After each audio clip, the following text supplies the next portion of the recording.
अस्सलाम वालेकुम क्लास 6। ये आपका छोटी बहन के नाम ख़त है, नसीहत आमोज़ का, जो मैंने अभी आपको बताया। यहाँ पे देखिएगा, आप पेज नंबर 85 पर है। इम्तहानी कमरा अरब जीम 31/मई 2020। प्यारी रूबी, आपने इधर से जगह छोड़ के लिखना है।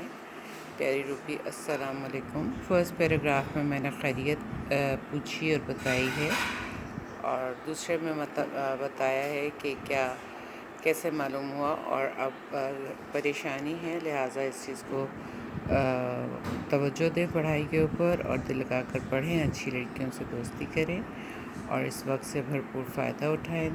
और आखिर में इजाज़त है, बस सलाम, तुम्हारी बहन जीम दाल है। बहुत आसान सी कहानी है। इसके बाद किसान और उसके बेटे, ये इत्तफ़ाक़ में बरकत कहानी का है। कहानी आपने राइट साइड पर लिखी, लफ्ज़ कहानी, फिर उसका पेज के दरमियान में, सफ़े के दरमियान में किसान और उसके बेटे। फर्स्ट पैराग्राफ में बताया उसका कि किसान के 4 बेटे थे, झगड़ालू थे, लड़ते झगड़ते रहते थे, और वो उन्हें बहुत समझाता था, लेकिन उन पर कोई असर ना होता था। एक दिन किसान को तजवीज़ सूझी, तो उसने क्या किया कि अपने 4 बेटों को बुलाया और लकड़ियों का गट्ठा मंगवाया और लेकर आए, उनसे तोड़ने के लिए कहा। जब गट्ठा पूरा था तो उनसे टूट ना सका। बाद में अलग अलग जब लकड़ियाँ तोड़ने की बात की गई, तो वो बहुत तेज़ी से उन्होंने तोड़ ली।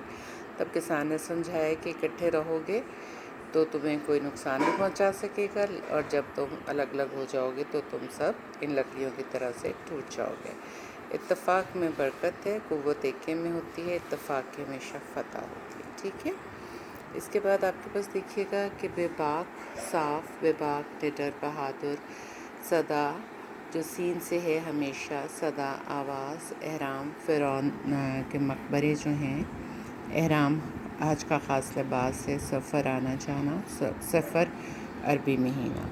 इसके मैंने सारे के सारे आपको बना दिए हैं ये जुमले। आप अभी ये वाला काम शुरू कर लीजिए। Okay, thank you.